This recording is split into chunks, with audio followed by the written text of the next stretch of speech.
Le bonheur est sans cesse renouvelé de vous retrouver chaque matin, madame, monsieur. Bonjour, bienvenue. Une fois encore, on ouvre la parenthèse pour évoquer des sujets aussi intéressants et croustillants que les autres. Une actualité lugubre défraie la chronique depuis quelques jours en Afrique du Sud. Des individus prétendument fatigués d'arpenter les chemins opaques du chômage et du désespoir s'en prennent à des étrangers, provoquant ainsi un bilan macabre. Résurgence de violences xénophobes en Afrique du Sud. Nous ferons la radioscopie d'une situation où chacun semble être un acteur consentant et surtout la victime potentielle. Mais avant tout ceci, on retrouve notre astrologue visionnaire qui, lui, nous embarque dans un monde où divination et humour font bon ménage. Le signe du jour, souris. L'horoscope, selon Pipi Wabaho, c'est une production de l'ORTB. Son signe là, les signes papillons là. Et donc, tu as un papillon, soit un ton bleu blanc. Ah, soit un papillon blanc. Attends, tu as un papillon à nous, papillon à nous, soit un ton père le coup. Et on t'a dit soit un ton. Et quand tu m'as dit, tu vas dire, moi, je ne s'amuse pas. Oui, c'est vrai. Je suis direct. C'est vrai. Monsieur, je suis pressé. Oh, octobre vieillit. Octobre, mois d'octobre. Octobre Tu es souris. Souris à nous. Oh, à Tchaka. À Tchaka. Nous souris dit. Je te d'Aho no yi. Souris. C'est des foulées. On t'a tout bien. Je te et à Dieu fin pour me dire les souris là. Mais qu'on coupe jamais vomé. Les souris et nous antia et nous antinu hono. Et qu'on do no hono me. Mon moyonu, mon jifi, mon wanu bi. Beaucoup les hono sin blé. Afin de on a un me de nous. Et tu seras encore ingrat. Ingrat, les signes souris sont souvent ingrats. Et nous avons mené vos doudous à moi. Et nous envié médiocre. Médiocre, si ça, et nous envié. Tu es un profiteur. Là que tu es maintenant, tu es un grand profiteur. C'est pas toi, hein. Je parle de ton signe. Et tu ne dois pas rester là où il y a le serpent. Serpent. Fier serpent de Anofinéa. Dans Anofinéa.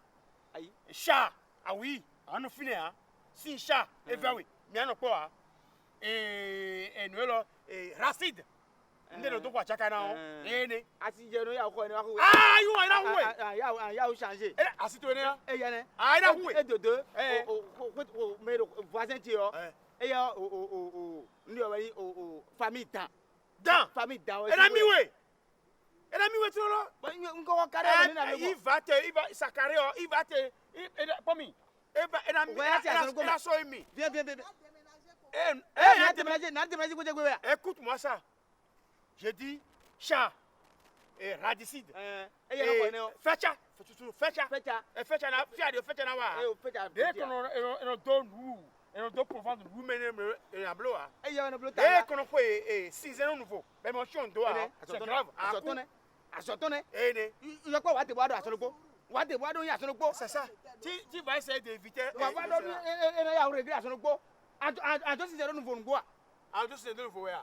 Na no ko Filé le bleu. Filano bankano gbenu ye. Ano ko nu na ku we. Akiba no ko nu mi to eno. Ajaka su ko ko me hu.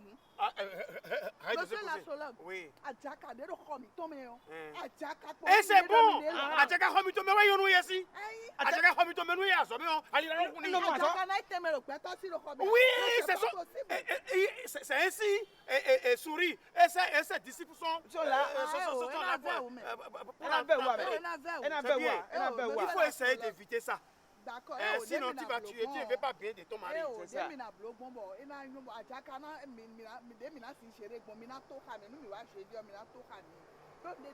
Il faut éviter cela. Bon, essaye d'éviter cela. Bien Wajaka. Et quand on fait la home, et quand on se de nouveau, à comprendre. Et quand on a déjà roule home, ah oui, quand on a home, chat, et quand on a chat, si chat. Si chat et si chat c'est interdit. C'est ça. Oui, c'est ça. Oui, c'est comme ça. Notre astrologue visionnaire très particulier qui décryptait à l'instant le signe souris, Ariane da Silva. Bonjour, bienvenue. Bonjour Herman, bonjour aux amis téléspectateurs.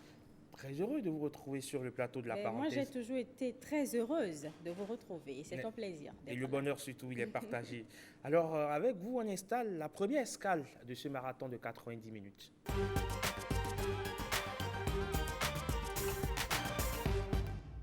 Et avec vous, chaque matin, on fait un bond dans l'histoire. Aujourd'hui, on parle de l'histoire du verre.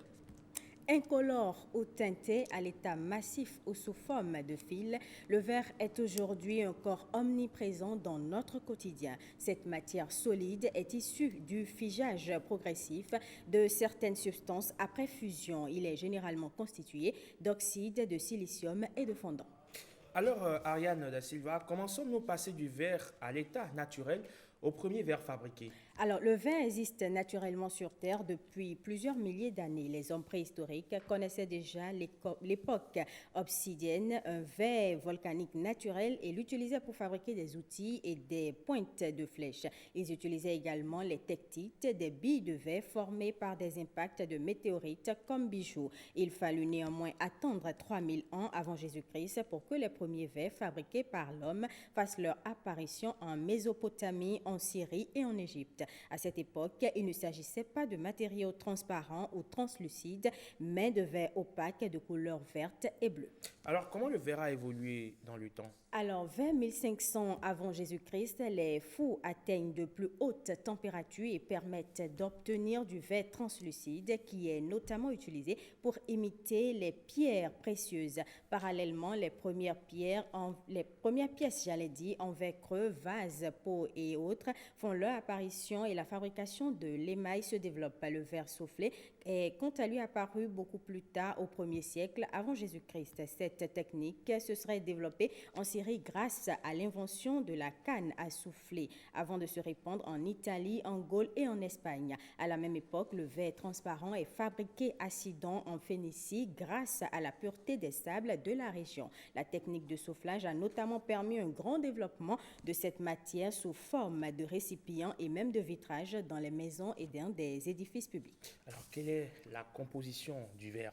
Alors, le verre est un élément que l'on peut retrouver dans la nature. En effet, il est essentiellement composé de silicium, de soude et de bore, des éléments que l'on peut trouver à l'état brut dans notre environnement, dans le sable, par exemple. Ces éléments sont appelés dans le milieu des souffleurs de verre les vitrifiants. Ils peuvent former du verre grâce à leur combinaison avec de l'oxygène à haute température. Ces éléments sont plus communément appelés oxydes formateurs car ils constituent le squelette du verre. Pour rendre le verre plus polyvalent, on ajoute à ces oxydes des éléments dits modificateurs qui font varier les propriétés du verre en fonction du domaine auquel on destine le verre. Herman Amegan, il faut le préciser, le verre prend aujourd'hui de nombreuses formes. On les retrouve partout. C'est sûr que ce matin, avant de venir ici, vous avez utilisé un verre pour boire de l'eau, peut-être, j'en sais rien. Absolument. Alors, dans nos maisons...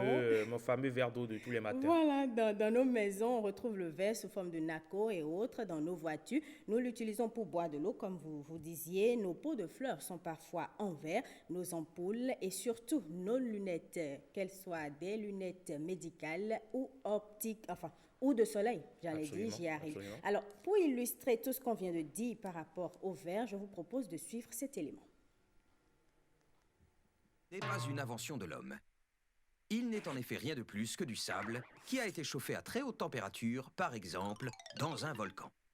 Les premières utilisations d'un verre naturel remontent ainsi à près de 100 000 ans, quand nos ancêtres faisaient des pointes de flèche avec de l'obsidienne, un verre d'origine volcanique. Le verre étant à la fois malléable à souhait et quasi inaltérable, il est fabriqué depuis plus de 5000 ans dans des fours pour la conception de bijoux, de récipients, puis, dès le 1er siècle après Jésus-Christ, des premiers vitrages. Au XXe siècle, la technologie aidant, les verres ont connu de nombreuses améliorations et perfectionnements. Et avec le phénomène d'urbanisation des populations, la demande en verre plat, celui des vitrages, a considérablement augmenté. Ainsi, la plus haute tour du monde, construite à Dubaï, a nécessité plus de 10 hectares de verre, l'équivalent de la surface de 20 terrains de foot. Le verre n'en a décidément pas fini avec son histoire vieille comme le monde. Le verre, par contre, un matériau aussi vieux que le monde, on va conclure. Oui, Et vous savez désormais tout sur le verre, Absolument. que vous c'est- utilisez tous les jours chez vous. Absolument. Et vous parliez tout à l'heure des lunettes, des verres. On parle aussi de verres pour désigner. Les lunettes, on les porte tous les jours. Il y en a qu'une prescription médicale. Il y en a, c'est pour frimer. Et le moins qu'on puisse dire aujourd'hui, c'est que beaucoup de personnes portent des verres, n'est-ce pas? Est-ce que cela a un danger sur les Je yeux? vous ai déjà vu porter des verres, moi. Bien sûr, des lunettes de soleil pour protéger mes yeux. Donc, n'est-ce pas? C'est bien cela. Alors, on va essayer de comprendre s'il y a un danger si on porte des lunettes fantaisistes. Et vous savez, qui nous aide quand il s'agit de santé? C'est qui? Mylène Fanou. Mylène Fanou, on l'installe.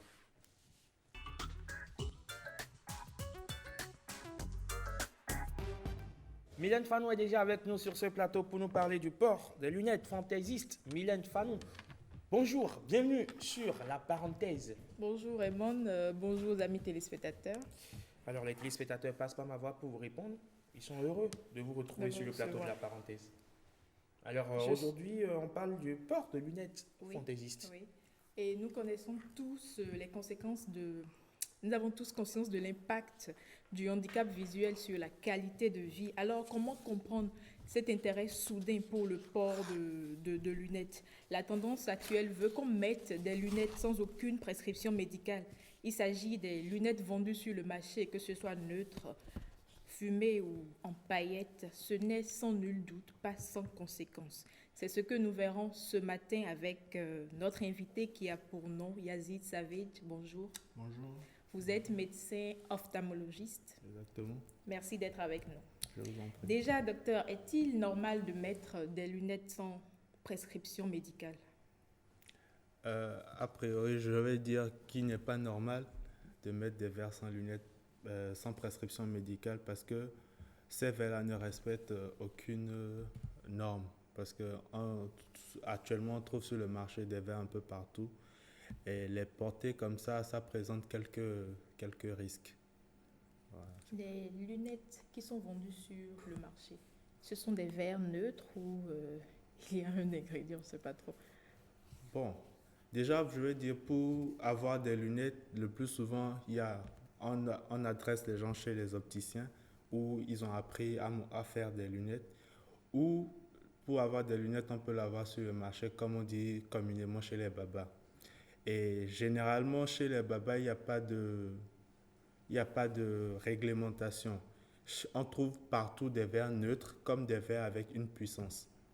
Je vois. Donc, voilà ce que je peux déjà dire. Quand je décide par exemple aujourd'hui de mettre des verres sans aucune prescription, est-ce qu'il y a des conséquences à court terme? Déjà, une semaine après, 2 semaines après, est-ce que j'aurais peut-être mal aux yeux? Est-ce qu'il y a des conséquences à court terme déjà?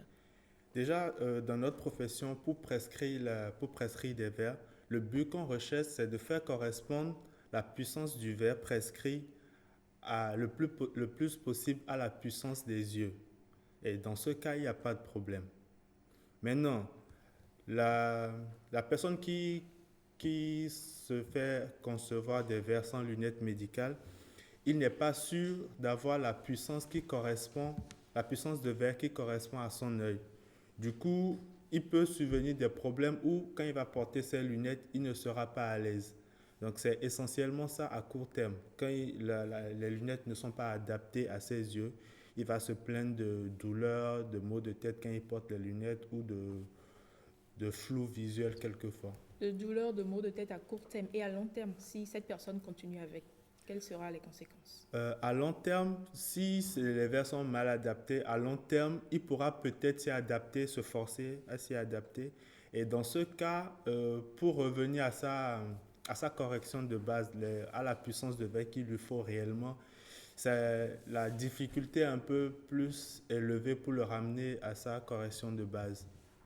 C'est-à-dire, si, par exemple, il devait porter des verres d'une certaine puissance et que sur le marché, il a pris des verres qui sont d'une puissance plus élevée, à force de les porter, il sentira des douleurs, une gêne, en tout cas, il ne sera pas à l'aise quand il portera ses verres.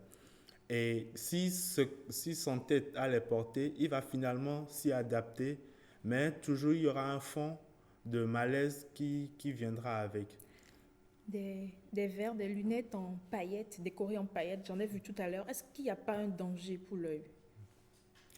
Décorer en paillettes, qu'est-ce que vous voulez dire par là? Il y a de petites pierres un peu partout sur les Sur verres. la monture Oui, ou sur la non, verre? non, sur la monture. Oui, sur la monture, c'est juste pour faire, comme on dit, fashion. Ça ne pose pas vraiment de problème. Il Parce n'y a que, pas de risque que ça tombe sur l'œil. non, a priori, non, puisque c'est sur l'extérieur des montures. Vous avez cité tout à l'heure quelques symptômes, douleurs, maux de tête. Quels sont les symptômes qui doivent nous amener à aller consulter, les symptômes qui sont alarmants? À consulter pour avoir des verres ou lorsqu'on porte des verres? Lorsqu'on porte des verres à long terme et qu'on a ces symptômes, ces conséquences, quels sont les symptômes qui doivent nous amener à aller vers un ophtalmologiste pour pouvoir corriger notre problème? Généralement, les symptômes, c'est une douleur au niveau des yeux. Ça commence déjà par la douleur au niveau des yeux et ça peut se généraliser vers des maux de tête. Ou lorsque le patient porte ses verres, il trouve que pour lier d'une certaine distance, il est obligé de faire des mouvements de tête pour s'adapter, pour voir correctement. Dans ces cas, il faut venir en consultation. Un peu partout, on voit des gens qui mettent des lunettes fumées ou teintées, je sais pas, je ne maîtrise pas trop le nom, qu'ils appellent lunettes de soleil. Est-ce que réellement ça protège contre le soleil? Est-ce que ça n'a pas un risque pour les yeux? Déjà, les lunettes teintées, ça protège contre le soleil, mais il faut savoir de quelle teinte il s'agit. Généralement, ce travail est confié aux opticiens qui maîtrisent mieux les différentes teintes. Maintenant, les verres de soleil qu'on trouve chez les babas, a priori, ça ne présente pas de risque. Si le verre est neutre, genre, ça n'a aucune puissance. C'est comme si le patient regarde toujours avec ses yeux, mais à travers un écran qui est fumé. On les appelle les lunettes de soleil, mais on en voit qui, même à l'intérieur, entre les quatre murs, continuent avec les lunettes. Est-ce que ça, c'est une déformation de la chose, parce que les lunettes, c'est effectivement pour protéger contre le soleil. Maintenant, en intérieur, certaines personnes qui sont vraiment sensibles à la lumière, ils les portent pour se protéger les yeux, parce qu'il y a certaines personnes, dès qu'il y a beaucoup de lumière, même à l'intérieur, oui, ça commence à couler. Les yeux commencent à couler. Maintenant, généralement, moi, ce que je vois, généralement, c'est les gens qui portent ça pour faire le malin, en fait. On a l'impression aujourd'hui que les gens se découvrent une forme de passion à porter des verres, c'est-à-dire on porte des verres à l'emporte-pièce. Est-ce à dire aujourd'hui que, est-ce que justement c'est le malaise qui est en train de grandir en ce qui concerne les pathologies visuelles, ou c'est plutôt une tendance à frimer? Parce que de plus en plus les gens portent des verres. Oui, de plus en plus les gens portent des verres. Déjà, ça part de la raison pour laquelle ils portent des verres. Ça, quand on voit quelqu'un qui porte des verres, on ne peut pas savoir s'il est malade ou s'il le porte vraiment pour frimer. Déjà, il y a ce qu'on appelle des troubles de réfraction qui amènent à prescrire des verres chez nous, les ophtalmologistes. Mais en dehors de ça, il n'y a pas de nécessité de porter des verres si vous n'avez pas de problème. Déjà, vous ne voyez pas bien ou la lumière vous gêne beaucoup. On passe assez de temps devant la télévision, les ordinateurs, nos portables et tout. Est-ce qu'il n'y a pas un moyen pour protéger nos yeux? Si on ne veut peut-être pas aller chez un ophtalmologiste, on peut simplement aller sur le marché, on prend un verre. Généralement, la protection contre les écrans, il y a des traitements qu'on fait avec les verres, notamment les traitements anti-reflets, blue cut, ainsi de suite. Ça, c'est plus du domaine de l'opticien. Mais les écrans en eux-mêmes ne présentent pas un risque pour les yeux. C'est vrai que les écrans peuvent faire découvrir que le sujet a des troubles au niveau de sa vision. Parce qu'à force de rester devant un écran, il sollicite beaucoup ses yeux. Et il fait des efforts, et c'est là qu'il va dire, depuis que je travaille sur l'ordinateur tout le temps là, je sens que ça fait mal. En fait, les écrans révèlent un trouble qui est caché. Voilà. Oui, voilà, donc vous avez dit l'essentiel, je crois, sinon tout dit sur Oui. le port de verre fantaisiste. Vous avez un conseil, docteur? Le conseil que moi je vais déjà donner, c'est pour ceux qui portent déjà les verres. Et ceux qui portent les verres, au moins il faut se faire consulter une fois par an pour voir l'état des verres, si c'est toujours adapté, si les verres ne sont pas rayés. Parce que quand les verres sont rayés, on fait plus d'efforts et on sollicite l'œil. Généralement, ça a une date d'expiration, normalement. Les verres n'ont pas vraiment une date d'expiration, mais c'est le sujet qui grandit. Et quand le sujet grandit, la puissance de ses yeux varie par rapport à la puissance des verres. Donc, tant qu'il porte des verres et qu'il est à l'aise, les verres, ça marche. Mais si les verres ne sont pas rayés, bien entretenus, il peut les porter aussi longtemps qu'il veut. Mais s'il remarque qu'il y a une différence avec ce qu'il avait avant, c'est que la puissance de ses yeux a varié et là, il faut venir pour changer les verres. Votre conseil, vous n'avez pas fini? Voilà, je disais pour ceux qui portent déjà des verres, c'est de venir en consultation au moins une fois par an pour faire un bilan, pour voir à quel niveau ils en sont. Et pour ceux qui n'en portent pas, qui ont envie de porter, c'est l'occasion de consulter un ophtalmologiste pour voir est-ce qu'ils n'ont pas un problème déjà existant et qu'on profite pour le corriger. D'accord. Voilà. Merci, docteur. Je vous en prie. Merci également à vous aussi, Mylène. Vous nous parliez à l'instant du port de verre fantaisiste. Est-ce que cela constitue un danger pour les yeux? Les uns et les autres, peuvent se faire une idée. Donc, à partir de votre rubrique, dans un instant, on ira du côté de Ouidah. Nos projecteurs s'allument aujourd'hui sur la ville de Ouidah. Ce sera dans Repère 229. On parlera également du crawl en natation. Mais avant tout ceci, on dresse le tapis rouge pour Madame Beauté et Maude de cette émission. Vous la connaissez, on l'installe.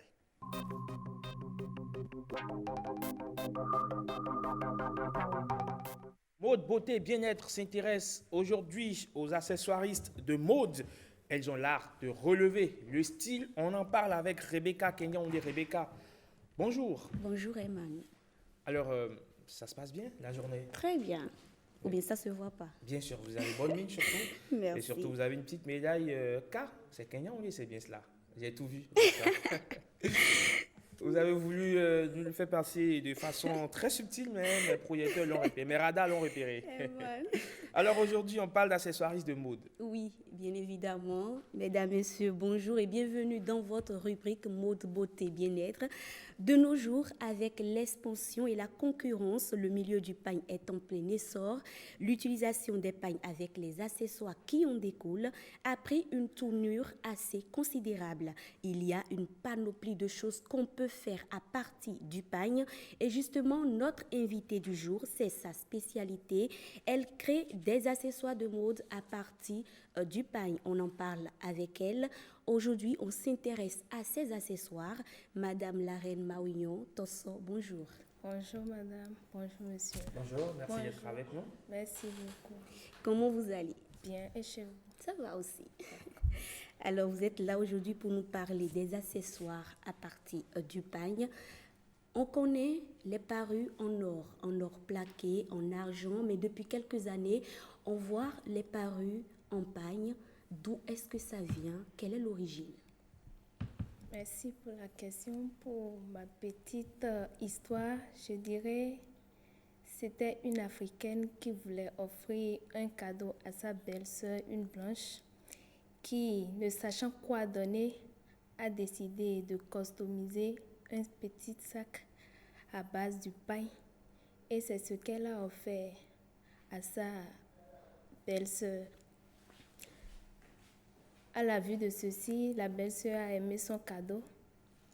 Son entourage a adopté et c'est ce qui a donné l'inspiration à notre Africaine de commencer avec les accessoires de mode en paille. Ok. Merci.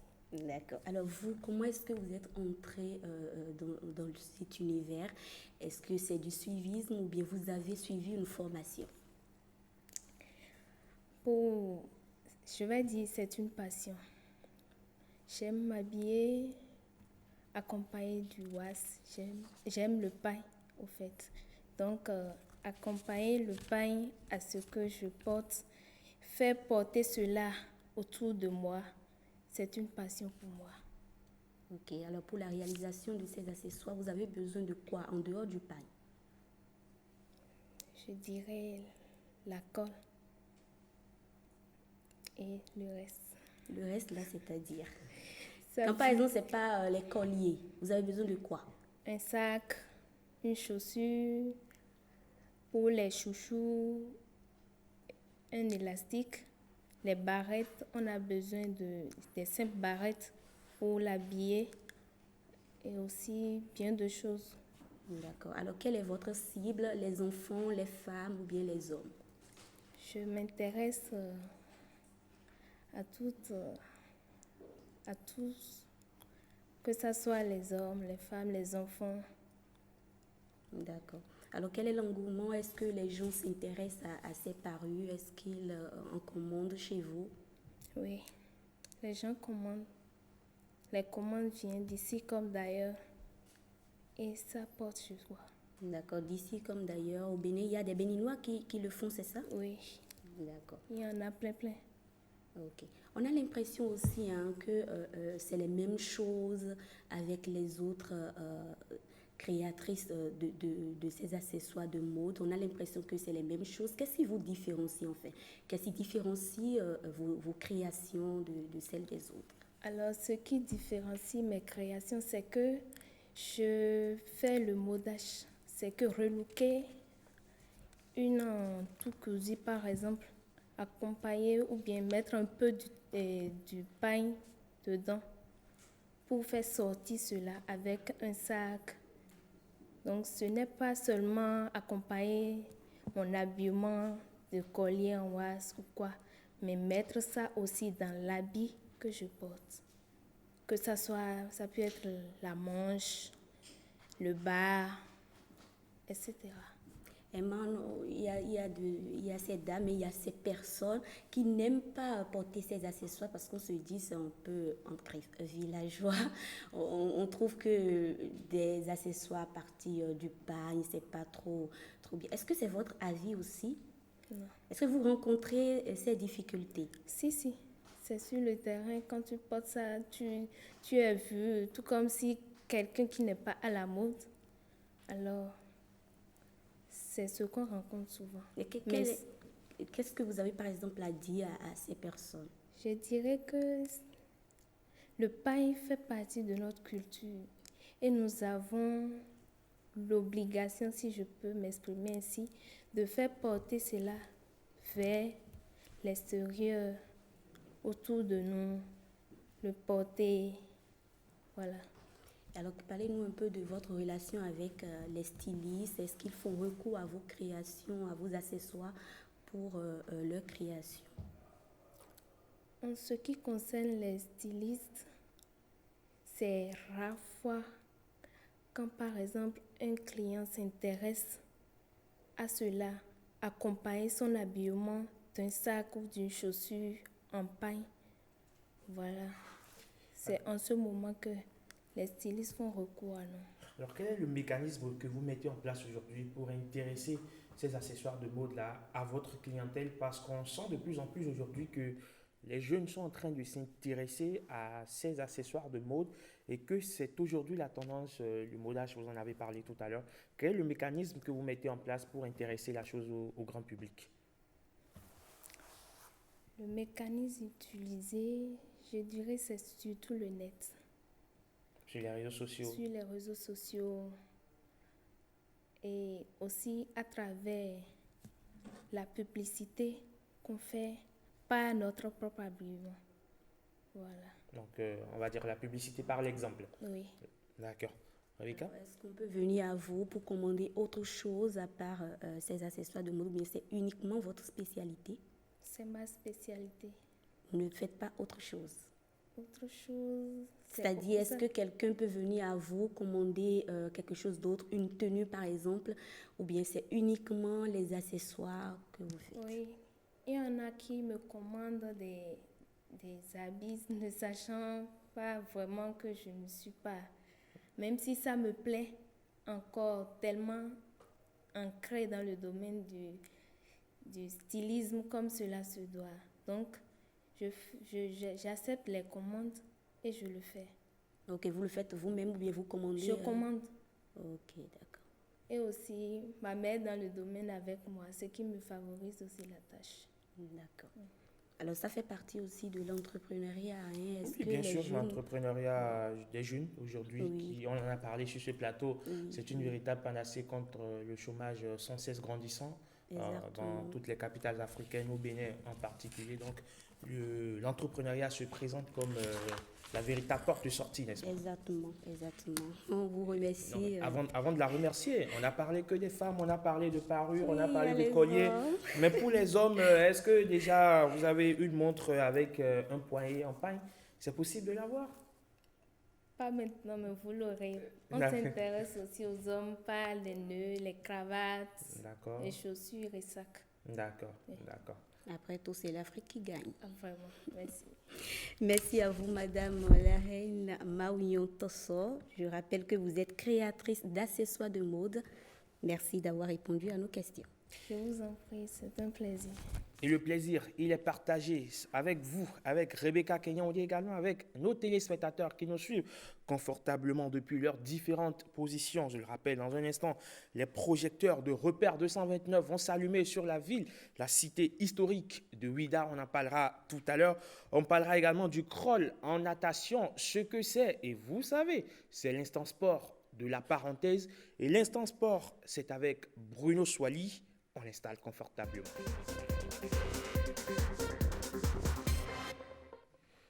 Bruno Soili, bonjour, bienvenue sur La Parenthèse. Bonjour Herman, et je salue tous les téléspectateurs qui prennent chaque matin le rendez-vous de La Parenthèse. C'est un plaisir pour nous également de vous retrouver tous les matins à partir de 7h30, donc courant 7h30, sur cette émission. Aujourd'hui, on parle du crawl en natation. Oui, Herman, aujourd'hui, on va parler du crawl. Le crawl est considéré aujourd'hui comme, on va dire, le type de nage le plus rapide de toutes les, de toute la panoplie des styles de nage que nous pouvons avoir. Et c'est pour cette raison d'ailleurs que le crawl est généralement, on va dire, introduit dans les compétitions comme faisant partie de la catégorie de la nage libre. Le thème crawl qui vient donc est tiré de l'anglais to crawl qui signifie simplement ramper, donne une image donc de cette manière-là de chercher à aller de l'avant en y mettant et la partie postérieure, c'est-à-dire les deux bras, et la partie antérieure aussi. Donc les bras et les jambes sont mises à contribution parce que pour ramper, vous avez besoin et de vos bras et de vos jambes. Sauf que ici, ça se fait dans l'eau à plat ventre, donc de façon allongée dans l'eau. Et le mouvement, donc ici, qui est, on va dire, mise à contribution, il y a deux parties du corps humain qui sont mises à contribution. Il y a la partie donc des bras et il y a la partie également des jambes. Et les deux parties ont un rôle clair à jouer. Les bras d'abord doivent jouer le rôle, on va dire, cyclique d'un cercle effectué par les bras tour à tour pour aller de l'avant, chercher l'eau, pour chercher à avancer. Et de l'autre côté, vous avez les deux jambes qui doivent simplement faire un mouvement de pédale dans l'eau, donc dans le sens inverse, donc en chemin croisé. Et donc c'est cela. Nous allons partir d'abord pour suivre cette vidéo parce qu'il faut qu'on comprenne bien comment le mouvement des bras se fait et comment le mouvement des jambes se fait également. Donc on va partir sur cette première vidéo sur le mouvement des bras au crawl.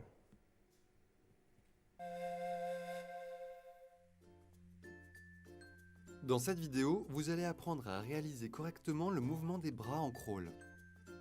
C'est l'élément principal pour créer la force de propulsion. Le geste du bras se fait en 3 étapes. La prise d'appui, la traction et le retour aérien. Premièrement, la prise d'appui. Débutez par une extension du bras tendu vers l'avant. Faites entrer la main dans l'eau en respectant l'alignement avec l'épaule. Afin de limiter les résistances, votre corps doit pivoter sur son axe. Pour cela, la rotation de votre bassin se fait en même temps que celle de vos épaules et débute au moment où votre bras entre dans l'eau. Deuxièmement, la traction. Afin de vous propulser vers l'avant, appuyez sur l'eau sans fléchir le poignet. Vous devez ressentir la résistance de l'eau dès le début du mouvement. Fléchissez ensuite le coude afin que votre main passe sous la surface du corps en suivant son axe. Pour que votre geste soit aussi efficace que possible, faites bien attention de pousser l'eau vers l'arrière et non pas vers le fond du bassin. Prolongez votre mouvement, coude fléchi vers l'arrière à hauteur de la cuisse avec autant de force que possible jusqu'à ce que votre bras soit tendu. Faites pivoter votre corps pour accompagner ce mouvement. À l'exception du moment de l'inspiration, maintenez votre tête parfaitement immobile avec le regard dirigé vers le fond du bassin. Troisièmement, le retour aérien. Une fois la main hors de l'eau, ramenez-la vers l'avant en veillant à ce que votre coude soit plus haut que la main. Assurez-vous que votre aisselle soit hors de l'eau lors de ce mouvement. En résumé, en crawl, les mouvements de bras se décomposent en 3 étapes. La prise d'appui, la traction et le retour aérien.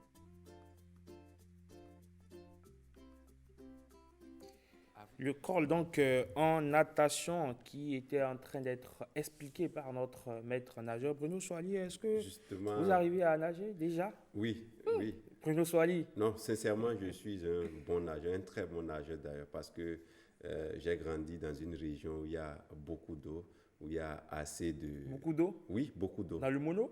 Non, pas dans à le Grand mono. Popo? Non, pas à Grand Popo. J'ai grandi dans la Takora où il y a quand même, on va dire, des cours d'eau qui sont devenus aujourd'hui des sites touristiques. Donc, on y allait déjà tout petit pour nager. C'est vrai que c'était risqué. On a même perdu plusieurs fois des amis pendant ces moments-là. Donc, voilà, c'est heureux que je sois au moins parmi les survivants. Absolument. Et pour revenir au mouvement des bras au niveau du crawl, donc 2 choses à retenir, Herman, c'est le mouvement des bras. Donc, ne jamais oublier, surtout, c'est important pour l'équilibre lorsque vous êtes dans l'eau. Vous avez remarqué, il faut d'abord, lorsque vous sortez la main de l'eau pour la lancer, pour l'étendre de tout son long devant pour aller chercher l'eau, il faut qu'il y ait aussi une inclinaison du corps dans ce sens-là. Et après, vous faites le mouvement inverse avec la main gauche, vous la sortez de l'eau, vous tendez vers l'avant de tout son long et vous penchez aussi du côté gauche. Et c'est important pour l'équilibre derrière, à partir donc postérieur, il faut ce mouvement de pédale, comme je le disais, dans l'eau. Les pieds doivent aller dans le sens inverse, l'un dans le sens inverse de l'autre, comme si vous êtes en train de pédaler simplement. Et aussi, garder aussi une position de la tête. On va revenir sur la respiration après. Une position de la tête qui vous permette de véritablement viser là où vous êtes en train d'aller. Donc, on va parler maintenant de ce mouvement de pied-là, qui est aussi important parce que si vous ne faites que manipuler les bras et que vous êtes en train de faire le mouvement des bras pour brasser, sans pouvoir véritablement faire le mouvement au niveau des jambes, vous pourrez simplement vous retrouver en train de vous noyer. Donc, on va partir toujours avec une autre vidéo pour apprendre comment se fait le mouvement des jambes. Dans cette vidéo, vous allez apprendre à réaliser correctement le battement des jambes en crawl. Il permet de maintenir l'équilibre et d'assurer une nage efficace. Le mouvement de la jambe se fait en 2 étapes. Premièrement, la descente de la jambe. Le mouvement doit partir de votre hanche et non de votre genou. Prolongez cette impulsion jusqu'au pied. Le genou va se fléchir naturellement en réponse au mouvement de la hanche. Ne cherchez pas à le fléchir davantage. Ceci créera des résistances et vous ralentira. Maintenez vos jambes à l'horizontale, proche de la surface, sans pour autant sortir complètement les pieds de l'eau. L'efficacité du battement vient de la souplesse de la cheville. Pour cela, maintenez-la relâchée et orientez votre pied vers l'arrière et l'intérieur. Deuxièmement, la remontée de la jambe. En crawl, les 2 jambes travaillent. Mettez autant de force dans la jambe qui descend que dans celle qui remonte.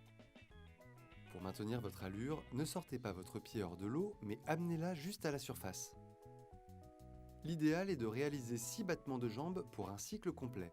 Bras droit, bras gauche. L'erreur fréquente est d'accélérer ce rythme en espérant augmenter la vitesse de nage. En fait, accélérer le rythme de vos battements de jambes n'augmente pas beaucoup la vitesse et vous vous fatiguez beaucoup plus vite. Puisque la vitesse vient principalement du mouvement des bras, travaillez plutôt cette partie si vous souhaitez accélérer. En résumé, en crawl, le mouvement des jambes se décompose en 2 étapes. La descente en effort et la remontée sous l'effet d'inertie. À vous de jouer! Retour plateau donc avec Bruno Soili qui est en train de nous donner des cours de natation. On en apprend beaucoup ce matin. Oui, c'est important. Je reviens encore sur l'équilibre lorsque vous êtes dans l'eau parce que vous voyez, vous pouvez vous retrouver dans un grand bassin et ce n'est pas des endroits où il faut dire que je vais me tenir debout parce que si vous tenez debout, c'est peut-être 3 mètres de profondeur alors que l'être humain en général fait autour de 1,80 m pour 1,90 m. C'était à 2 mètres. 2 mètres, oui. Jusqu'à 2,07 m, j'en ai connu. Oui, ça c'est, vous allez en trouver parmi les basketteurs, mais ce n'est pas la taille que vous retrouvez le plus, tourne autour de 1,70 m, 1,80 m, 1,90 m pour ceux dont on crie qui sont même élancés déjà. Donc, c'est l'équilibre. Vraiment, c'est important de maintenir l'équilibre lorsque vous êtes dans l'eau. Et l'un des secrets, c'est ce qu'on appelle en natation le gainage du corps. Et donc, comme je le disais, pour glisser dans l'eau, votre corps doit être bien droit et vous devez garder votre corps le plus rigide possible. Quand je dis c'est le plus rigide possible, ce n'est pas que les mains doivent être rigides, mais c'est la partie de, je dirais, votre cage thoracique doit être véritablement rigide. Après, les bras doivent faire le mouvement, les jambes aussi doivent faire le mouvement de battement. Et donc, vous devez aligner, vous devez tout faire pour aligner votre tête et votre tronc et vos jambes de façon véritablement droite pour pouvoir faire les mouvements et aller dans l'eau. Parce que l'eau, lorsque vous savez nager, c'est l'eau qui vous emporte en fait. Ce n'est plus vous qui vous battez pour nager, mais c'est l'eau qui vous emporte. Donc, il faut savoir aller avec les mouvements de l'eau. L'autre chose qui est importante, lorsqu'on parle de natation, c'est la respiration. Donc, généralement, au crawl, on conseille à ceux-là qui pratiquent la natation de faire 2, 3, 4, voire 5 pour ceux qui ont un peu plus de souffle, voire 5 mouvements de brasse avant de sortir la tête pour pouvoir respirer. Donc, quand vous sortez la tête, vous devez pouvoir rejeter l'air, donc expirer l'air que vous avez emmagasiné avant de rentrer encore. Donc, il y a ce mouvement-là aussi. Il faut l'ajuster avec vos mouvements. La respiration est ajustée avec les mouvements. Sinon, si vous ne réussissez pas l'exercice de la respiration, vous allez vous retrouver essoufflé après quelques mouvements. Donc, l'un des secrets de ceux-là qui pratiquent la natation et surtout le crawl, c'est qu'ils savent véritablement achalander les mouvements des bras et avec la respiration. Parce que par moment, on sort la tête. Après, comme je l'ai dit, 3-4 mouvements, on respire et on revient dans l'eau encore. Et surtout, selon certaines études, l'un des sports les plus complets, bien évidemment, c'est la natation. Oui, les plus complets parce que comme vous l'avez remarqué, vous le voyez sur les images, c'est tout le corps qui est concerné, la tête, les bras, les jambes, tout le corps est véritablement concerné. Donc, vous voyez souvent ceux-là qui pratiquent la natation, souvent, c'est des gens qui sont trapus, surtout au niveau des bras. Au niveau des biceps. Voilà, ils sont souvent trapus. C'est parce que c'est un sport vraiment complet. Donc, j'invite Mylène, Ariana, véritablement se lancer dans la natation. C'est bien aussi pour ceux qui cherchent à avoir une finesse au niveau du physique. Corporelle. Oui, la natation aide beaucoup aussi. Donc, on va dire à nos maillots de bain, prêts, jetons-nous dans les bassins. Voilà. Mais surtout en faisant attention aux règles que vous venez de nous enseigner ce matin. C'était les Six Sports Bruno Soili, mais on reste avec vous pour prendre tout de suite la direction de Ouida, c'est bien cela? Oui, Ouida. On installe repère 229.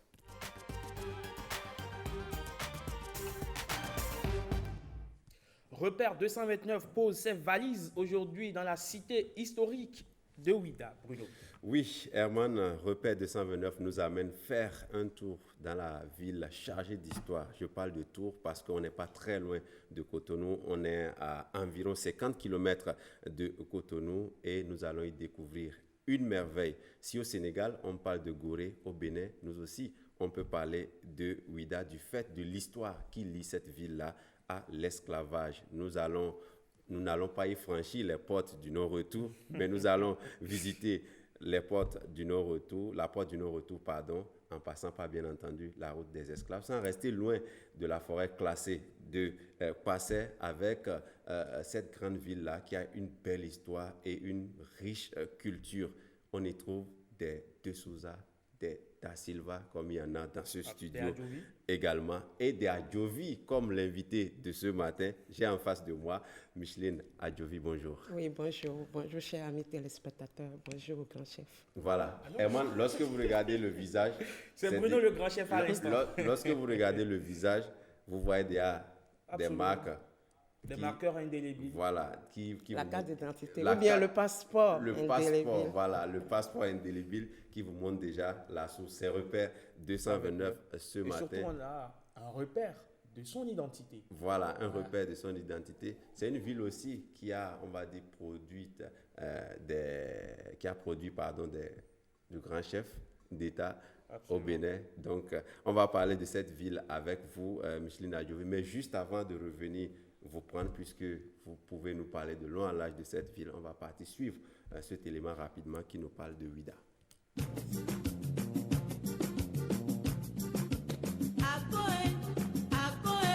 Aujourd'hui, nous allons vous parler de la commune de Ouida.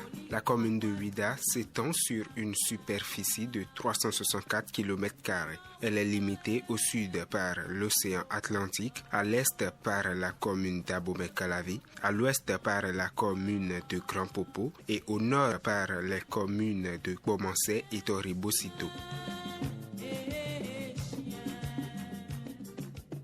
Située au sud-ouest du Bénin, la commune de Ouida appartient à l'ensemble géographique qu'il est convenu d'appeler zone humide. On distingue du sud au nord deux grands ensembles de sols, les sols de type sablonneux et les sols de type ferralitique. Les sols sablonneux sont limités au cordon littoral qui regroupe les arrondissements d'Avelekiti, de Djegbadji et de Wakbedako.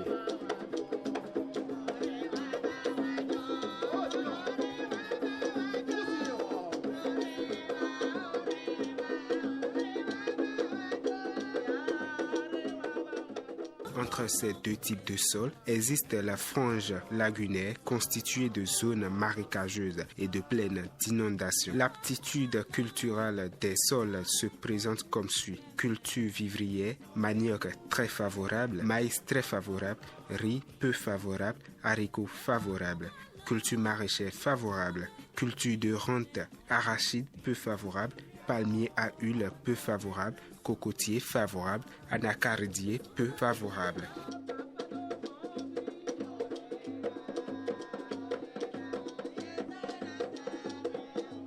L'actuel maire de cette commune est Célestine Adjadong.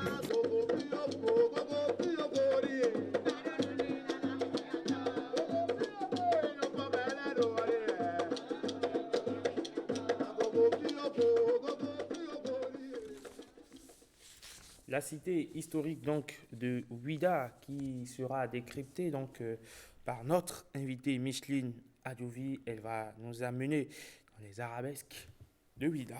Oui, Herman, vous avez parlé de cité historique et on ne pourrait dresser l'histoire de Ouida aujourd'hui sans parler de l'installation, on va dire, portugaise, d'où nous avons les noms da Silva, de Souza, mais surtout le passage de l'esclavage qui a laissé des traits indélébiles jusqu'à ce jour. On peut d'ailleurs y visiter la porte du non-retour en passant, comme je l'avais dit, par la route des esclaves. Parlez-nous de ce trait-là de l'histoire de Ouida.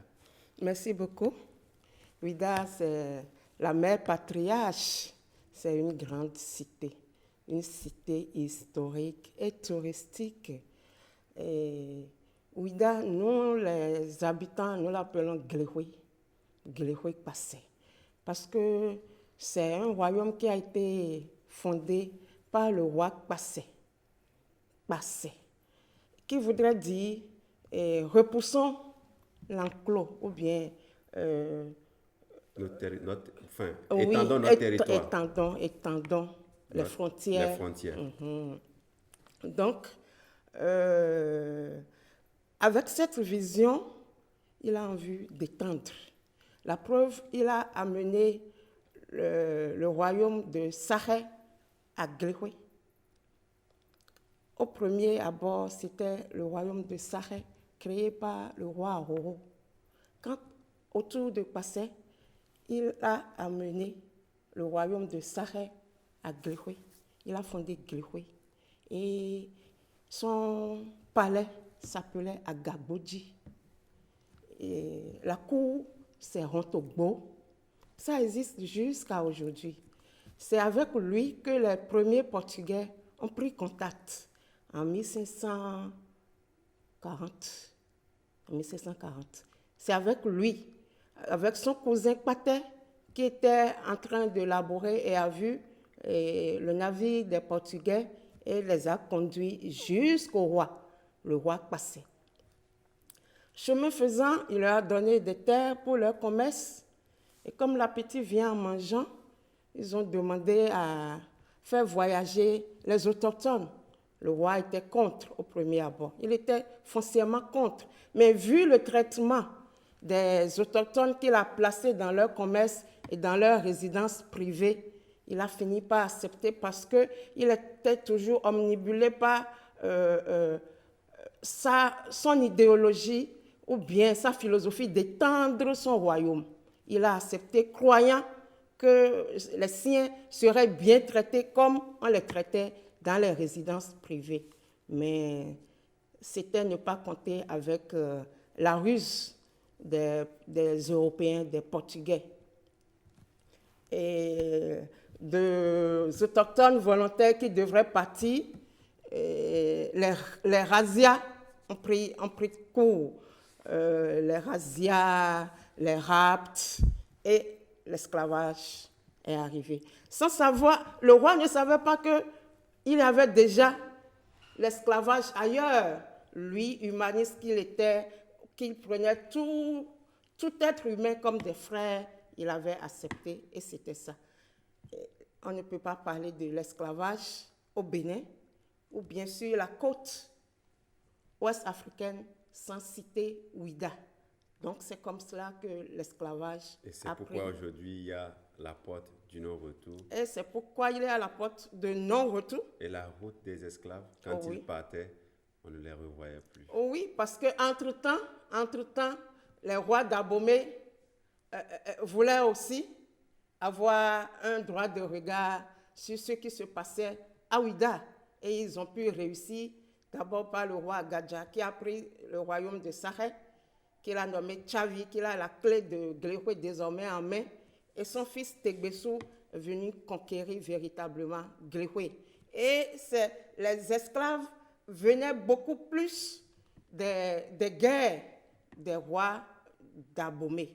Alors, Madame Micheline, aujourd'hui, l'une des choses qui frappe lorsqu'on va en visite à Ouida, c'est, on va dire, le face-à-face que se font la basilique de l'Immaculée Conception et le temple des Pitons. C'est là le symbole de la tolérance religieuse qui règne à Ouida. Oui, c'est bien cela. De ces deux sites-là qui sont très visités chaque année. Oui, c'est bien cela, parce que les Ouida, qui sont les autochtones de Ouida, sont foncièrement pacifistes, tolérants et qui vivent la fraternité. Et à la création du royaume de Glihoué, c'est les Pitons, on voyait les Pitons partout, parce que ce sont les Pitons, selon la légende, qui ont accompagné les Ouida dans leur longue immigration de l'Égypte jusqu'à Glihoué, jusqu'à Saré d'abord et jusqu'à Glihoué. Donc, les Pitons étaient des compagnons naturels. On les adorait. C'est notre totem. C'est notre totem. Et dans les maisons avant, on voyait des pitons. Partout, il y avait des pitons. Et on a un temple pour les pitons qui se trouve à Dangbehoué.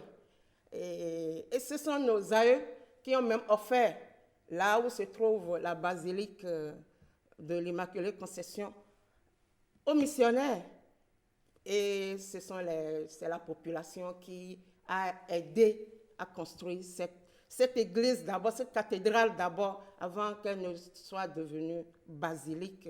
Donc, c'est la tolérance. C'est une ville ouverte pour toutes les cultures, pour toutes les civilisations. On va terminer sans que vous ne serez jamais à court de mots. Quand il faut parler de Ouida, on va terminer. On va faire le tour d'autres sites touristiques aussi, comme la forêt sacrée, classée de Kpassé, le musée de Ouida. Il y a également, on va dire, le fort de France. Le fort français. Le fort français, le fort portugais. Alors, parlez-nous de ces sites-là, la place Chacha. Tellement de choses. On ne pourra pas, on ne pourra pas tout dire. Ouida, c'est une cité à visiter. Oui. C'est une cité à découvrir et qui renferme encore dans ses entrailles beaucoup d'autres vestiges historiques que nous devrons, nous, Ouidaniens, nous, Béninois, nous devrons revisiter pour réécrire notre histoire. Il y a la forêt Kpassé. Kpassé, j'ai dit à l'entame que c'est lui qui a accueilli les premiers Européens. Et quand les choses ne se sont pas bien passées comme il aurait souhaité, il a disparu. Il a disparu et il est allé dans la forêt sacrée qui porte aujourd'hui son nom, d'où Glehoué Kpassé. Glehoué Kpassé. Donc, la forêt historique est là jusqu'à aujourd'hui. Et l'arbre qui incarne le roi est là. Est devenu un arbre sacré. Quiconque y va et formule des vœux, des prières, les voit réaliser. Il y a aussi la place Chacha, qu'on ne peut pas oublier, qui a été vraiment une place tournante dans la traite négrière. Il y avait le marché d'esclaves qui est toujours là aujourd'hui et que les gens vont visiter. Et Chacha de Souza a été vraiment un grand négrier de son temps. Il y a aussi la place Zobé, qui est le marché central de Ouida, avant que le marché Kpassé ne soit créé par le maire. Un maire, je ne sais pas si c'est Badé ou bien Atchouvi. Hein? Mais il y avait le marché central qui est le marché Zobé, et protégé par le grand Legba, Aïza, qui est là. Qui est là jusqu'à aujourd'hui. Voilà, il y a que l'exposé sur Ouida est vraiment riche. Est vraiment riche. Il y a aussi la longue route de l'esclave. Absolument. La porte de non-retour et la porte de retour aujourd'hui. Il y a aussi la porte de retour parce que nos frères de la diaspora rentrent. Ils veulent connaître leurs origines. Nous sommes heureux, nous connaissons nos origines, nous connaissons nos papas, nos mamans, mais eux autres ne connaissent même pas leurs ancêtres. Donc, ils viennent à la source. Donc, il y a la porte de non-retour qui les a fait partie, mais il y a la porte de retour qui leur permet de revenir et pour qu'on vive la fraternité. Et vous avez dit, Ouida est une grande cité qui a accueilli beaucoup de civilisations. Absolument. Et on ne finira jamais de parler de cette ville. Les Da Silva, les de Medeiros. C'est tellement intéressant qu'on va juste demander à ceux qui veulent faire du tourisme culturel, d'aller visiter Ouida et de visiter toutes ces autres villes, toutes ces cités-là du Bénin qui sont chargées de beaucoup d'histoire. Madame Micheline Adjovi, merci beaucoup. Non, mais on va parler des rythmes. Accordez-lui 30 secondes, je plaide des mains en 30 secondes. Les rythmes de Ouida, il y a le Béron. Le Béron, c'est Ouida. Le Gogbaron, c'est Ouida. Le Agberon, c'est Ouida. Donc, on a ces rites-là. Le Bourrian, c'est nos frères de la diaspora qui font le Bourrian. Donc, il y a le Bourrian, il y a le Zéli pour ceux qui nous ont colonisés, les fonds qui ont colonisé au prime abord Glehoué. Ils ont amené leur rythme Zéli. Donc, il y a. Sinon, le Wédé, qu'on appelle Gogbaron, et le Béron, c'est d'origine Ouida, Glehoué. Merci beaucoup. Merci beaucoup, Madame Micheline. C'est sûr que beaucoup de gens nous ont suivis de Glehoué ce matin. Ah oui, j'en suis sûr. On fait donc un coucou à tous ceux-là qui nous suivent depuis Ouida et depuis toute la cité historique. Oui, je les salue tous. Je salue tout Glehoué Kpassé. Voilà, merci beaucoup, Madame Micheline Adjovi, d'être passé sur le plateau de la parenthèse. Ce fut un plaisir, ce quart d'heure d'échange avec vous autour donc de cette cité chargée d'histoire, de cette cité dont on n'en parlera jamais assez. Merci donc à vous et bon retour.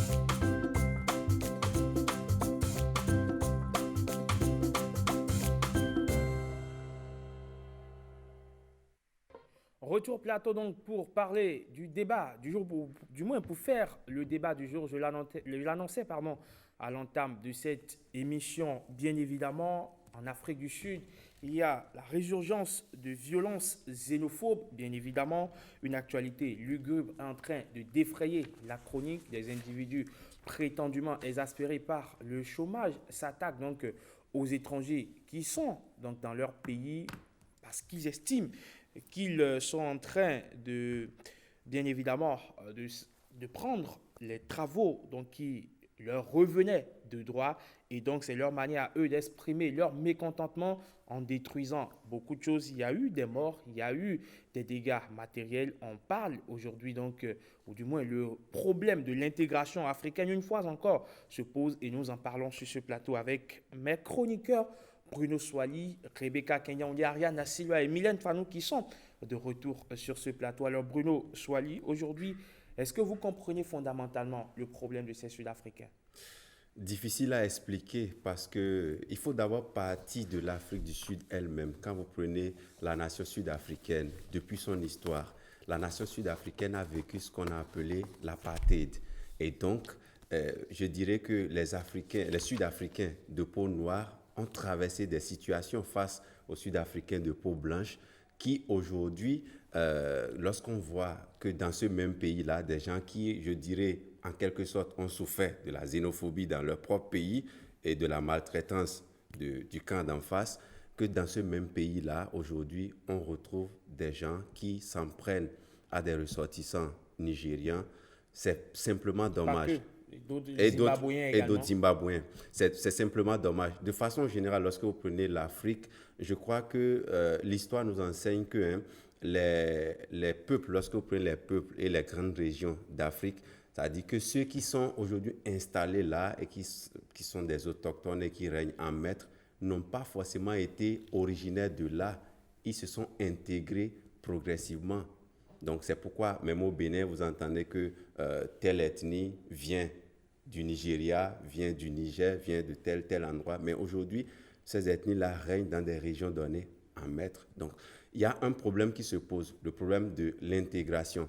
On ne comprend pas aujourd'hui que qu'on partage le même continent, qu'on partage les mêmes organisations continentales, les mêmes organisations sous-régionales et qu'on se retrouve pratiquement à être, je dirais, hostiles l'un envers l'autre et que la notion de l'intégration, la notion du savoir-vivre ensemble qu'on connaissait propre à l'Afrique commence par s'effriter du jour au lendemain. C'est simplement dommage. Et vous voyez, cette situation de la rue est en train de devenir, ou est déjà devenue, une affaire d'État pratiquement. Nous allons y revenir. Nous allons y revenir. Alors, Mylène Fanon, tout est parti d'une grève des conducteurs qui estiment que les sociétés en charge donc, de ce secteur-là emploient beaucoup plus des ressortissants d'autres pays au détriment donc, des ressortissants sud-africains. Progressivement, ça a dégénéré. Aujourd'hui, ça s'est transformé en une violence xénophobe. Les Sud-Africains qui attaquent, les Nigérians qui contre-attaquent et qui menacent même bientôt désormais. On est passé un peu à côté de la catastrophe. C'est vrai que ce n'est pas facile d'être à la maison, de ne pouvoir rien faire, d'être au chômage. Mais ça ne devrait pas être une raison. On est en Afrique et on devait être on doit normalement être le bienvenu partout. On a, comme tu l'as dit, ils ont eu à connaître beaucoup de situations. Exactement. Et ça devrait plutôt les amener à comprendre cela, à accepter tout le monde, comme si on était tous sud-africains. Donc, ils ne devraient pas, je dirais qu'ils ne devraient pas. Ils devraient plutôt essayer de se calmer, de se contrôler et tout. Alors, Ariane Da Silva, on a des organisations internationales ou sous-régionales et régionales aujourd'hui. On a l'Union africaine, on a beaucoup d'organisations internationales qui prônent la libre circulation des personnes et des biens. On parle de l'unité africaine, on parle de l'intégration africaine. Et dans le même temps, on assiste à ces genres de scènes macabres, à ces genres de violences xénophobes. Est-ce que fondamentalement, on n'est pas aux antipodes des idéaux qu'on est en train, dans le même temps, de prôner? On est en train de prôner des idées, mais bon, là, ce qui se passe, c'est tout le contraire de ce qu'on veut réellement faire de notre Afrique. Tout à l'heure, j'écoutais Bruno avec attention parce que ce qu'il disait m'intéressait. L'Afrique, c'était le continent de l'unité, le continent de l'union, c'est-à-dire on nous connaissait cette particularité-là et aujourd'hui, qu'on en vienne à nous massacrer, à nous tuer entre nous, à brûler des édifices, des magasins dans des pays africains, c'est qu'il y a un problème. Et moi, la question que je me pose tout de suite, c'est... Enfin, je remarque que dans cette situation, en fait, beaucoup de gens ne réagissent pas. Je n'ai pas compris pourquoi. Vous citiez tout à l'heure des organisations internationales que nous avons et tout, mais on ne sent pas, en fait, que les gens ont envie que le problème soit réglé. Je ne sais pas. Il y a eu l'intervention du président Muhammadu Buhari qui a dépêché un émissaire en Afrique du Sud. Il y a eu le président de la commission de l'Union africaine, le Tchadien Moussa Faki Mahamat également, qui a appelé au calme. Mais le problème, c'est insuffisant. Mais le problème, il y en a qui, Bruno Soali, avant de revenir, avant d'apprendre l'avis de Rebecca Kenyan, on dit il y a que les présidents africains ne se sont pas tus. Le Rwandais Paul Kagame a automatiquement réagi, Félix Tshisekedi du Congo également. Ils ont d'ailleurs annulé un forum économique qui devrait se dérouler en Afrique du Sud en raison de cette situation. Il y a également un match de football qui devrait se jouer entre la Zambie et l'Afrique du Sud qui a été annulé à cause de cette situation. Est-ce que ce n'est pas là déjà prendre la mesure de la situation et de dire en même temps ça suffit? Moi, je pense qu'il faut plus que ça. Il faut déjà créer des conditions favorables pour que les jeunes puissent quitter le chômage et le sous-emploi. C'est vrai, ils ont dit qu'ils ne vont pas participer à ce forum, mais il faut réellement prendre des mesures pour que la situation... Parce que ce qui se passe actuellement en Afrique du Sud, c'est regrettable et c'est un drame en fait. Pendant que d'autres États, d'autres pays sont en train de s'unir pour le développement de leur nation, nous, en Afrique, on préfère s'entretuer. C'est vraiment regrettable. Et il faut que la question des inégalités sociales doit également être réglée pour que les jeunes ne soient pas exposés à toutes sortes de vices, de viols, violences et tout ça. Il faut que les dirigeants se regroupent pour discuter de la question. Il ne suffit pas de dire « je quitte le forum ». Non, il faut se regrouper pour discuter et trouver des solutions idoines pour qu'on quitte cette crise. Alors, Bruno Soali, le problème sud-africain aujourd'hui n'est-il pas, on va dire, le microcosme d'un plus grand malaise sur le continent? Oui, on parle aujourd'hui de l'Afrique du Sud parce que c'est le cas qui est sur tapis, mais il ne faut pas oublier des épisodes aussi que l'Afrique a vécu, des épisodes semblables à ce que nous sommes en train de voir. Je pense que ce qui se passe en Afrique du Sud aujourd'hui, je ne sais pas si ceux-là qui sont, on va dire, les instigateurs de ces mouvements xénophobes-là sont en train de prendre la mesure ou l'ampleur que ça prend aujourd'hui parce que pas plus que mardi, il y a eu un communiqué du gouvernement nigérien qui a carrément tapé du poing sur la table. Je cite, une partie du communiqué disait « Les attaques perpétuelles contre les ressortissants et leurs intérêts économiques en Afrique du Sud sont inacceptables ». Trop, c'est trop. Trop, c'est trop. Ça veut déjà tout dire. Ça traduit une sorte de révolte. Ça veut déjà tout dire. Trop, c'est trop. Ça veut dire que le gouvernement nigérien en a eu marre de ce qui se passait. Et vous avez vu la révolte, la représaille du côté des Nigériens.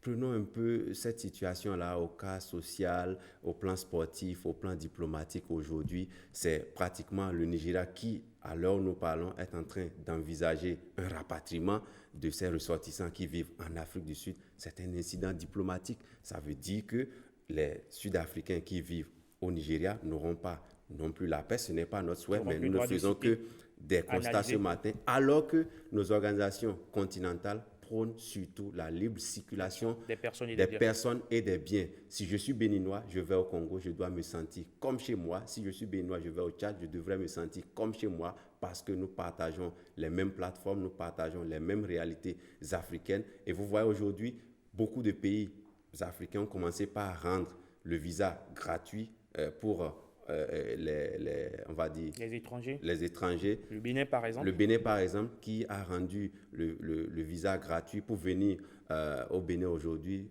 Quand vous quittez un certain nombre de pays africains, vous n'avez pas besoin de visa, vous n'avez pas besoin même de passeport. Parfois, la carte d'identité seule vous suffit de circuler. Mais à quoi sert tout ceci si nos populations ne peuvent pas comprendre le bien fondé et le sens de tout ce qui se passe? Vous avez parlé au plan sportif. Ça entache aujourd'hui même le plan sportif. L'Afrique du Sud qui devait affronter samedi prochain la Zambie à Lusaka, le match a été annulé. Et dans la même ville de Lusaka, c'est 1 millier d'étudiants qui aujourd'hui a entamé les manifestations contre la xénophobie. Ça veut dire que ça pourrait aussi dégénérer là-bas. Ce n'est pas notre souhait, mais c'est ce que nous constatons, qu'il y a quelque chose que nous sommes en train de perdre en Afrique, le savoir-vivre ensemble. Même si nos organisations continentales et sous-régionales ne prônaient pas la libre circulation des personnes et des biens, le savoir-vivre ensemble, l'altruisme, le bon voisinage, c'est en Afrique qu'on trouvait ça. Mais ce qui se passe entre l'Afrique du Sud et le Nigeria, qui, précisons-le, sont les deux puissances africaines aujourd'hui, c'est bien dommage. Alors, Mylène Fanou, aujourd'hui, on parle de l'intégration africaine au-delà de la libre circulation des personnes et des biens. On parle de l'intégration et on ne fait qu'entendre ça à tue-tête. Est-ce que les situations du genre, parce que tout est parti de ce qu'on peut appeler un épiphénomène, mais aujourd'hui qui est en train de prendre de l'ampleur parce que le Nigeria a pondu un communiqué, comme l'a rappelé Bruno tout à l'heure. Le Nigeria envisage même un rapatriement. Si cela dégénérait, ce qu'on ne souhaitait pas, est-ce que ce n'est pas déjà un handicap pour un continent déjà sous-développé? C'est un vrai handicap parce que réellement, comme tu l'as dit, c'est un continent sous-développé. Il faut qu'on puisse réellement travailler ensemble pour pouvoir se développer. Et le pire, prions pour que ça ne devienne pas un génocide parce que ça a pris déjà dans plusieurs pays. Que ça ne vienne surtout pas que ça ne vienne pas au Bénin. C'est vrai quand la situation s'est un peu calmée et que des arrestations ont été effectuées. Il y a eu plusieurs présidents qui se sont légèrement retirés. On peut dire qu'il y a beaucoup de choses qui sont en arrêt actuellement et ce n'est pas du tout bien pour notre développement. Alors, Ariane Da Silva, cette situation aujourd'hui en Afrique du Sud, c'est en Afrique du Sud qu'on est en train de l'observer aujourd'hui, mais il y a également que dans d'autres pays, tout en silence, des situations du genre s'observent. On ne parle pas de la crise migratoire, où on sait tout ce qui va avec. Oui, c'est effectif. Dans plusieurs autres pays, on a de ces situations. Mais bon, en principe, quand je me retrouve dans un pays, dans mon pays d'accueil, loin de mon pays d'origine, je dois me sentir chez moi. C'est indispensable. Nous avons tous des droits. Et cette libre circulation des personnes et des biens que les organisations internationales et autres prônent, on devrait essayer de travailler dans ce sens. On devrait essayer de prendre conscience de ce qu'on est, de nos valeurs, parce que l'Afrique a beaucoup de valeurs. Et l'une des principales richesses qu'on nous reconnaît, c'est l'unité. Une fois de plus, c'est l'unité. Et il est important qu'on fasse tout pour maintenir cette unité-là au sein des différents pays africains. C'est vrai qu'aujourd'hui, on a les crises migratoires, on a les migrants qui se déplacent d'un pays à un autre et tout. Même un migrant a un droit. Les migrants ont des droits. Ils sont comme nous, des personnes. Et dans n'importe quel pays où ils se retrouvent, même si c'est de façon clandestine qu'ils se retrouvent dans ce pays, on doit respecter leurs droits. On doit les considérer comme des personnes humaines et faire attention. Alors, Rebecca, à l'origine de ce malaise aujourd'hui, on va dire à l'origine de cette situation aujourd'hui, c'est un malaise social, c'est-à-dire le chômage, parce que certains autochtones estiment que d'autres étrangers, d'autres qu'ils appellent étrangers, viennent leur ravir la vedette, même dans leur propre pays.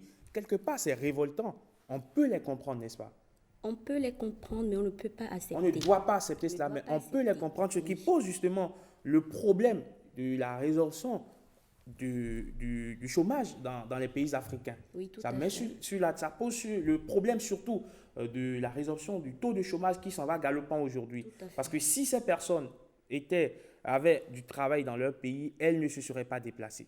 Oui, mais vous n'oubliez pas qu'il y a des gens qui se déplacent pas parce qu'ils ont réellement besoin de travailler, mais parce que peut-être les conditions dans lesquelles ces personnes vivent dans leur pays, ils ne sont plus en accord avec ça. Donc, ils se déplacent peut-être pour changer d'air ou peut-être pour d'autres raisons, mais pas uniquement pour ça.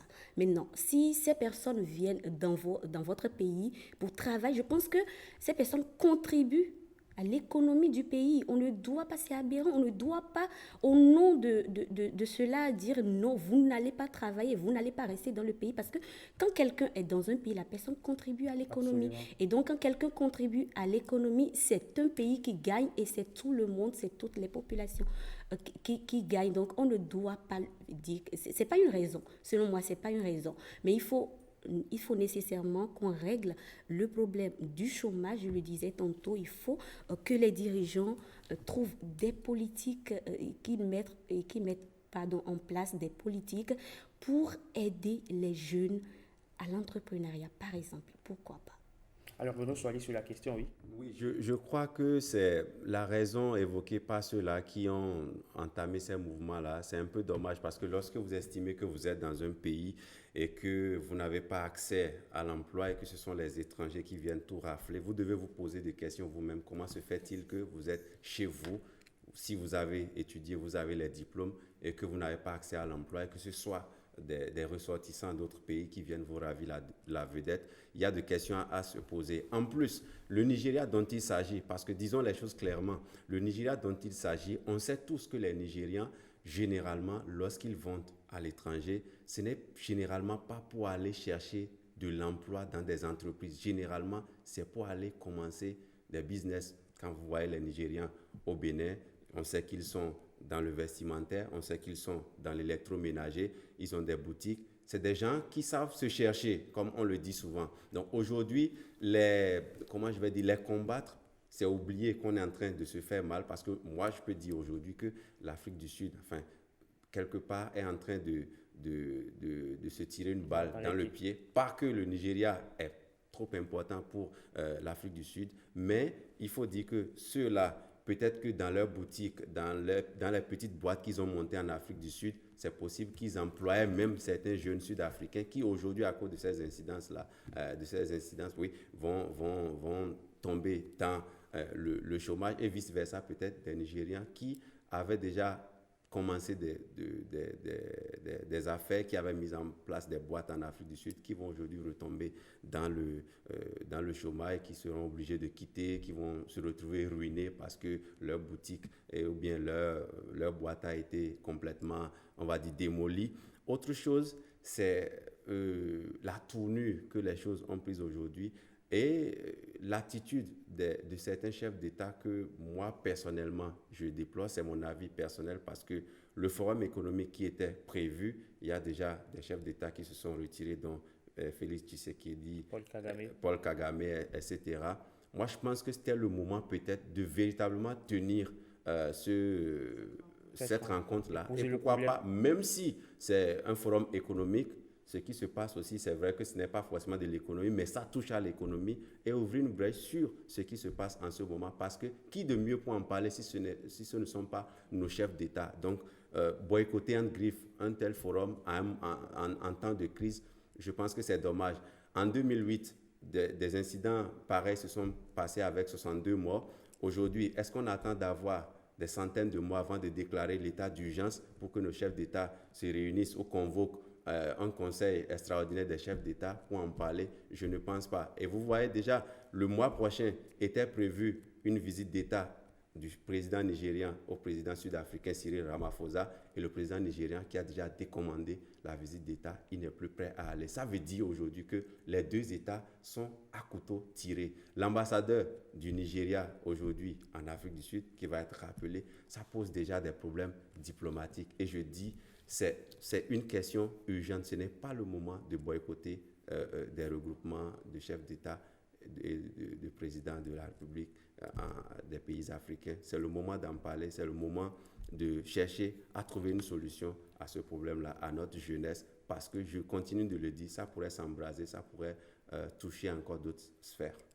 Donc, merci beaucoup à vous, Bruno Swali. Mais je rappelle donc aujourd'hui que l'intégration africaine a du plomb dans l'aile, surtout avec cette situation en Afrique du Sud. Mylène Fanon, que faut-il faire aujourd'hui pour prévenir cette situation à l'avenir? Parce qu'on ne veut plus assister à ce spectacle macabre, on ne veut plus assister à ce genre d'événements en Afrique. Que faut-il faire? Tout trouver une solution au chômage parce que c'est la raison première, la raison qu'ils ont avancée. Donc déjà, il faut qu'en Afrique du Sud, qu'il n'y ait, bon, je dirais pas qu'il n'y ait plus de chômage, il faut qu'ils trouvent une solution à ça et que dans les autres pays également, qu'il n'y ait plus de chômage pour que, certaines personnes ne voyagent plus parce qu'il y en a qui voyagent juste pour pouvoir travailler parce que les conditions de vie dans leur pays ne sont pas du tout favorables. Donc, il faut qu'au niveau de chaque pays, il faut qu'on puisse régler le problème du chômage, surtout ça. Mais Ariane Da Silva, une jeunesse au chômage constitue une bombe à retardement. Ah oui, une véritable bombe à retardement parce qu'il y a pas mal de conséquences derrière. Vous avez des gens, excusez-moi, le terme en griffe, qui deviennent des délinquants. Donc, ça pose des problèmes de sécurité, d'énormes sécurité dans les différents pays. Donc, je pense que, comme Mylène le disait, il faut qu'on règle le problème de chômage. C'est important, c'est indispensable. C'est ça. C'est la meilleure solution, à mon avis. Voilà, quelques images donc, de ces violences-là en Afrique du Sud qui sont en train d'être proposées par l'organisation. C'est dommage de voir des Africains se brandir les coupes et autres, les uns sur les couteaux, les uns sur les autres, s'attaquer, brûler des voitures, etc. Et vous avez entendu le message des ressortissants nigérians qui disait que « If you want war, we will give you war ». Ça veut dire que si vous voulez la guerre, nous vous la déclarons. C'est des phrases fortes. On n'en a pas besoin sur le continent. On n'en a pas besoin sur le continent. Nous sommes un continent qui cherche à véritablement avancer pendant que d'autres continents avancent, d'autres continents sont en train d'aller à une vitesse vraiment de croisière. Nous sommes encore là à s'entre-déchirer dans des querelles de personnes, des querelles de nationalité, des querelles de ressortissants, etc. C'est vraiment dommage. Quand est-ce qu'il faut régler tous ces problèmes-là? Voilà un problème qui vient, par exemple, boycotter un forum économique. Donc, quand est-ce qu'il faut régler nos problèmes avant d'aller au développement? Sincèrement, il faut que la jeunesse prenne conscience. Merci beaucoup à vous, chers chroniqueurs, chers panélistes. On espère avoir fait le tour de la question. L'Afrique n'a pas besoin de cela en ce moment. L'Afrique a plutôt besoin de développement. L'Afrique a besoin d'avancer. On veut la libre circulation des personnes et des biens. On veut quitter nos pays et aller ailleurs sans pour autant être inquiété. On veut la sécurité. On veut le travail. C'est un cri de cœur. Merci beaucoup à vous, chers panélistes. On installe la rubrique que vous aimez bien, c'est beaucoup moins émotif, enfin, c'est beaucoup moins, on va dire quoi, c'est beaucoup plus gai que ce dont nous venons de parler tout à l'heure. On installe le talk. Le quiz, on installe le quiz. C'est un lapsus, tellement j'ai été ému par le sujet de tout à l'heure. Alors, on va y aller très rapidement. Vous connaissez déjà le principe, messieurs, pas besoin, ou madame, monsieur, pas besoin de revenir là-dessus, n'est-ce pas? Donc, équipe A à ma droite, équipe B à ma gauche. Est-ce qu'on est d'accord pour le principe? Ouais. Si vous êtes d'accord, on va faire comme dans les assemblées générales, validé par acclamation. Alors, merci. Donc, première question. C'est une question culture. Première question, culture générale, bien sûr. Je suis un ouvrage majeur du XVIIIe siècle en France qui marque une évolution significative de la langue française. J'ai été édité de 1751 à 1772 sous la direction de Denis Diderot et partiellement d'Alembert. Je suis un ouvrage qui fait le tour de toutes les connaissances humaines et de l'encyclopédie. Merci, Bruno Soili. Un point pour l'équipe A. Un point pour l'équipe A. Donc, pour finir l'indice pour les téléspectateurs, je suis un ouvrage qui fait le tour de toutes les connaissances humaines et de tous les domaines de ces connaissances et les expose selon l'ordre alphabétique ou thématique. Par métonymie, on assimile mon nom à une personne qui possède des connaissances étendues dans de nombreux domaines. Je suis plus volumineux et plus explicite que le dictionnaire. Je suis l'encyclopédie. Question culture, pour ne pas dire 7e art, cinéma. Je suis un des rares festivals de cinéma d'État encore existants dans le monde. J'ai été créé en 1969 à l'initiative d'un groupe de cinéphiles, dont notamment François Bassolé, Claude Prieux. Festival de Cannes. Mauvaise réponse. François Bassolé, Claude Prieux et Alimata Salambéré. En 2019, j'ai fêté mon 50e anniversaire biennal. Je regroupe dans la capitale burkinabé. Le FESPACO. Le FESPACO. Oh, un point pour l'équipe. Non, c'est pas grave. Un point pour l'équipe A, ou l'équipe B plutôt. Donc, biennal, je regroupe dans la capitale burkinabé les professionnels du 7e art. Ma plus grande récompense est les talons d'or de Yenenga. Je suis le Festival panafricain du cinéma et de télévision. Je suis le FESPACO. Troisième question. Troisième identification. Qui suis-je? Je suis, ou que suis-je? Je suis entouré de 9 pays frontaliers. On recherche le nom d'un pays. Je fais 2,3 millions de kilomètres carrés avec une population estimée à plus de 90 millions d'habitants. Je suis le premier pays francophone au monde en nombre d'habitants et le deuxième pays d'Afrique par ma superficie. La République démocratique du Congo. La RDC. La RDC, un point supplémentaire pour l'équipe A. D'accord, je finis. Donc, je disais donc, je suis considéré comme un véritable scandale géologique. Tant mon sous-sol est très riche, je suis premier producteur de cuivre en Afrique et premier producteur de colbate dans le monde, sans oublier le coltan, le diamant et l'or que je regorge en abondance. Pourtant, je suis classé parmi les pays les plus pauvres au monde en matière de développement. Je suis caractérisé par mon instabilité sociopolitique chronique. Mon actuel président, non, Félix Tshisekedi. Je suis bien évidemment la République démocratique du Congo. Question musique, pour le bonheur de Rebecca. Je suis né le 15 octobre 1938 à Abeokuta. Je grandis au sein d'une famille riche. À 20 ans, je vais poursuivre mon cursus universitaire à Londres. Mes parents voulaient que je devienne médecin. Mais moi, je choisis la musique et commence à me produire dans les petites salles britanniques. Une fois diplômé en 63, je reviens au Nigeria. Je fonde en 70 mon groupe Africa 70 et joue à la fois le jazz qui donne naissance au style Afrobeat, ce qui m'a valu d'être nommé le père de l'Afrobeat. Outre la musique, Fela Kuti. Voilà. Fela Kuti. J'étais pas trop sûr. Là, franchement, c'était de la tombola. J'étais pas Fela trop sûr. Kuti, donc un point supplémentaire pour l'équipe. Moi, je suis vraiment nul là. C'était de la tombola. Outre la musique, c'est mon activisme et mes prises de position politique lors de mes conseils qui ont dérangé, ce qui a d'ailleurs valu des arrestations et tortures. Infecté par le sida, je meurs le 2 août 1997, mais laisse à la postérité plus de 30 ans de carrière et une conscience politique. Je suis Fela Anikulapo Kuti. Vous êtes à 2 partout. Ça, je le décrète moi-même. D'accord. On est au tie-break. Mesdames, vous pouvez encore gagner le match. Qui suis-je? Je suis issu d'une grossesse non désirée. Mes parents, adolescents, ne sont même pas en couple quand je naquis. Mon père part à l'armée et ma mère, femme de ménage, monte dans le nord des États-Unis. À 17 ans, je me présente à l'élection de Miss Black America. J'attire l'attention d'une radio qui me demande de présenter les informations alors que j'étais encore étudiante. C'est le début d'une carrière qui est aujourd'hui l'une des plus saluées aux États-Unis. Je suis aujourd'hui productrice et animatrice.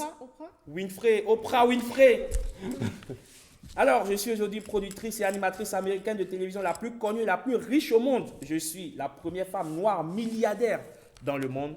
Je suis Oprah Winfrey. Mesdames, vous avez gagné le match. Vous avez gagné le match au tie-break. Mylène connaît les milliardaires. Hein. Merci beaucoup, chers chroniqueurs. Merci également à vous, chers téléspectateurs, vous qui êtes restés avec nous depuis cette heure. Merci de nous avoir suivis. Prenez le prochain rendez-vous, c'est déjà demain. Demain, quand il sonnera très exactement 7 heures. D'ici à là, portez-vous très bien parce que justement, sans vous, nous n'existons pas.